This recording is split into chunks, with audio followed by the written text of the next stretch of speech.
నేను ఇంటి వాళ్ళని ఇబ్బంది పెట్టను, బయట వాళ్ళని ఇబ్బంది పెట్టను. నేను బ్రతికే ఉంటాను. నా దేవుడు నా పక్షాన కదిలేంత వరకు ఆయనకే మొర్ర పెడతాను. తిడితే తిట్లు తింటాను, కొడితే దెబ్బలు తింటాను, నా ముఖం మీద ఊస్తే ఊపించుకుంటాను. ఎందుకంటే ఇవన్నీ నాకు సాక్ష్యాలు చేస్తానన్నాడు నా దేవుడు.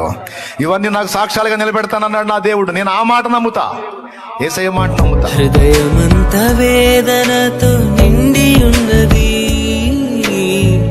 ఆదరణే లేక